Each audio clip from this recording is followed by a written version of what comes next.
This podcast is sponsored by the book, A Mostly Magnificent Memoir, by Bo Bennett, a hilarious, heartfelt glimpse into growing up in the 80s. Grab your copy at thestoryofbo.com. The rise of acid house, how 80s music and pop culture got a wild new beat.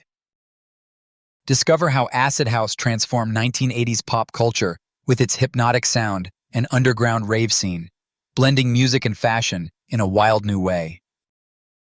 The electrifying rise of acid house in 1980s pop culture. Hey, so let me tell you about this wild, pulse-pounding scene that took the 1980s by storm. Acid house. No, it's not some weird chemistry experiment, though the name might make it sound like that. Acid house is one of those musical movements that sneaked its way into the heart of 80s music and pop culture and changed the game forever. Picture this. It's the mid-1980s. 1980s. Fashion is all about neon everything. Big hair, shoulder pads that could double as lunch trays, and everyone's glued to their 80s TV shows and hitting the movies with some of the decade's hottest 80s celebrities lighting up the screen. But beneath the flashy exterior of typical 80s pop culture, there was this underground sound emerging. Acid house. And man, it really shook things up. Now, acid house didn't just start out as a commercial thing. It was born in Chicago's underground clubs around 1985 and quickly crossed over to the UK's rave scene. What made acid house unique was that hypnotic, squelchy bass line produced by the Roland TB-303 synthesizer, like someone turned a robot into a DJ with a quirky sense of humor. If you heard that signature acid sound once, you'd never forget it. And let me tell you, this wasn't just music to sit back and hum along to.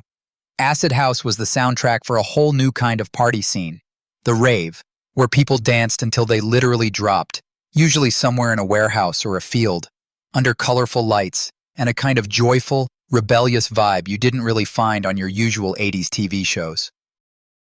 What's hilarious is how acid house almost became a cultural revolution, masked behind smiley faces and bucket hats. Smiley faces were everywhere, graffitied on walls, printed on t-shirts, and all over flyers.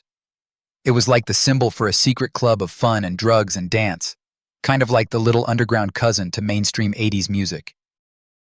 Speaking of 80s music, acid house's rise came at the tail end of the decade, right when synth-pop and new wave were kings. But while bands like Duran Duran or Depeche Mode were pumping out radio hits, acid house was the rebel in the basement, hidden from top 40, but making waves everywhere else. And honestly, acid house influenced so much more than just music.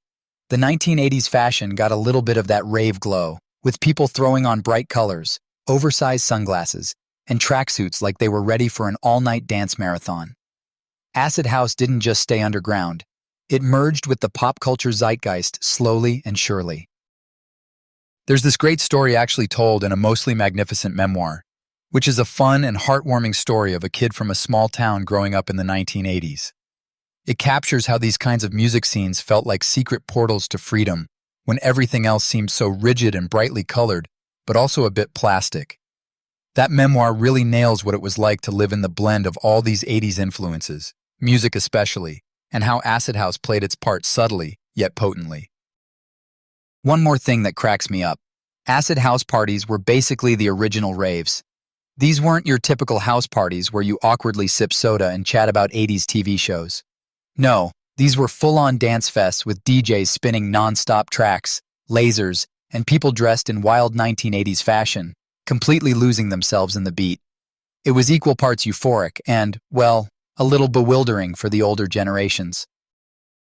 So if you think about the 80s, yeah, sure, you remember the big movie stars, the blockbuster 80s movies, and all the neon and leg warmers. But underneath it all, acid house was bubbling up, changing the way we experience music and nightlife.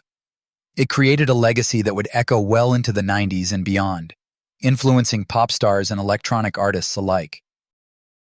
Next time you hear that squelchy, hypnotic beat, just remember, it's the sound of a whole new world of music and culture that started bubbling up in the most unlikely place. And if you want a taste of what growing up in that era was like, with all its quirks, colors, and beats, check out A Mostly Magnificent Memoir.